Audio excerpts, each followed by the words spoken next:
Assalamualaikum warahmatullahi wabarakatuh. Kembali lagi di channel Bertani Muda. Di kesempatan kali ini saya akan membahas tentang salah satu penyakit yang sering menyerang tanaman cabai, apalagi di musim kemarau. Jadi sebelum masuk videonya, yang belum subscribe, mohon untuk subscribe terlebih dahulu ya teman-teman, supaya membantu saya untuk berkembang channelnya, supaya kita sama-sama bisa belajar. Jadi penyakit yang sering menyerang tanaman cabai di musim kemarau adalah seperti ini ya teman-teman. Nah, keriting daun. Penyakit keriting daun ini sangat sering menyerang tanaman cabai, apalagi di musim kemarau seperti ini ya teman-teman.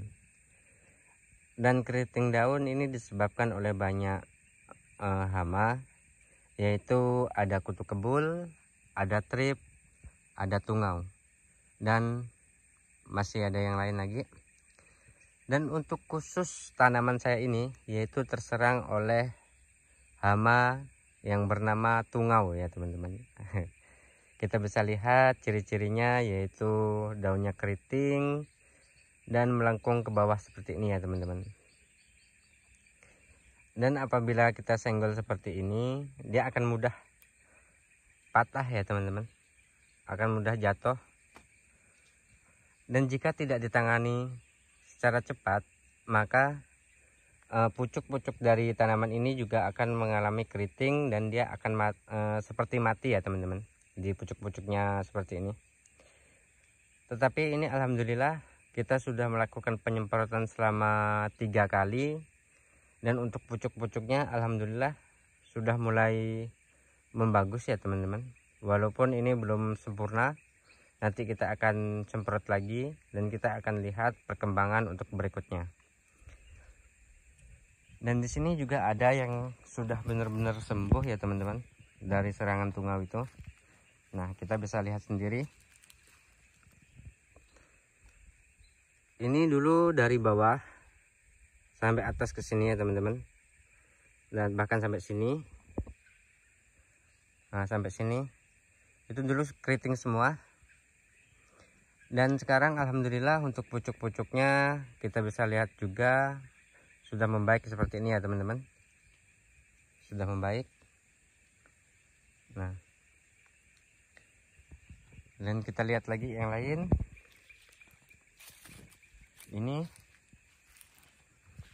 Ini juga sama, dulunya juga mengalami hal yang sama dengan yang tadi, yang pertama yaitu keriting, dan serangannya yaitu memang tungau ya teman-teman. Tapi untuk cabang-cabangnya bagus, dan untuk cabang atasnya pun, pertumbuhan untuk daun barunya pun sudah mulai membagus. Dan ini juga ya teman-teman, untuk cabang atasnya, daun atasnya juga sudah membagus, sudah mulai membaik. Jadi yang saya lakukan setelah saya melihat tentang penyakit ini kemarin itu, saya lakukan pertama yaitu saya melakukan pruning terlebih dahulu ya teman-teman, pembibilan di bagian bawah cabang Y. Saya melakukan pembibilan. Di sini ada yang saya tinggal cabangnya, yaitu ada yang tiga cabang, 1, 2, 3. Dan di sini juga ada yang saya tinggal 2, ada yang saya tinggalkan 1, dan ada juga yang tidak saya tinggalkan ya teman-teman. Nah, jadi fungsi pembibilan ini adalah untuk memudahkan kita untuk penyemprotan ya teman-teman, untuk memudahkan kita dalam perawatan, sehingga penyemprotan kita bisa maksimal dari bawah sampai atas. Di sini ada juga yang belum saya wiwil, kita lihat ya, di bagian sini.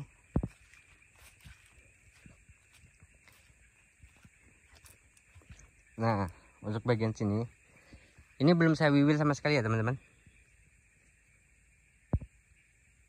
Ini belum saya wibil sama sekali, jadi bawahnya tuh sangat rimbun ya teman-teman. Jadi kita untuk melakukan penyemprotan itu lumayan susah dan memakan banyak pestisida.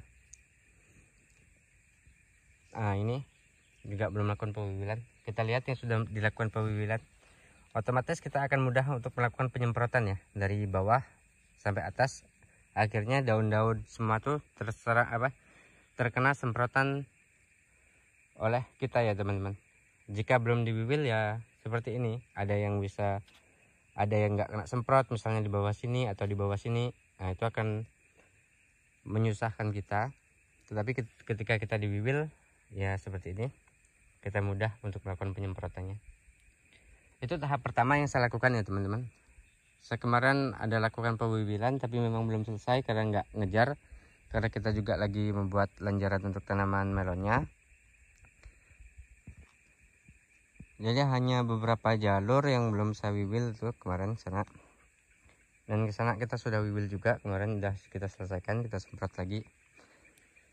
Dan penyemprotannya saya menggunakan saya menggunakan insektisida, yaitu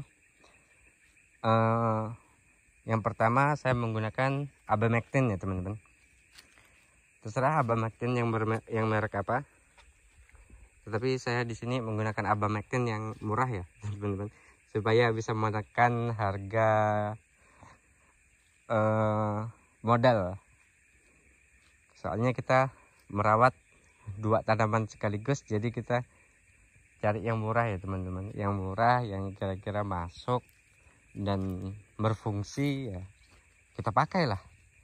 Jangan mikirnya beli yang mahal biar lebih ampuh, padahal belum tentu juga ya teman-teman. Kalau yang murah aja masih bisa mampu menangani, jangan terlebih dahulu untuk membeli yang mahal. Sayang loh teman-teman modalnya.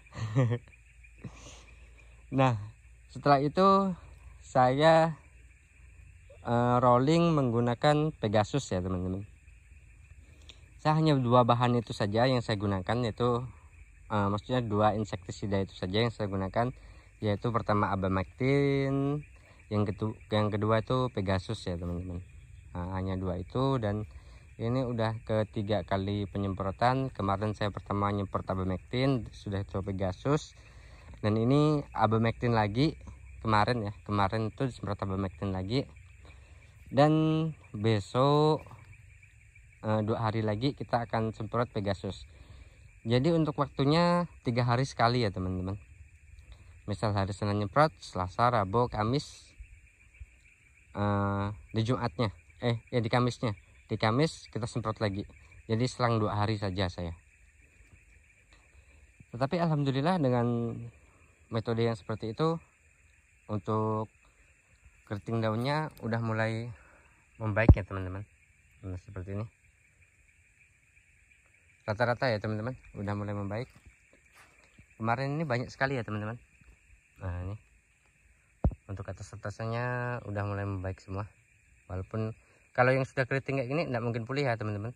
Dia akan pulih di cabang baru ataupun di daun-daun baru. Kalau yang udah terkena seperti ini dia nggak akan pulih. Dan di sini ada melon juga, dan melonnya pun malah terserang oleh seperti ini teman-teman. Ini pun jelas membuat saya pusing juga ya.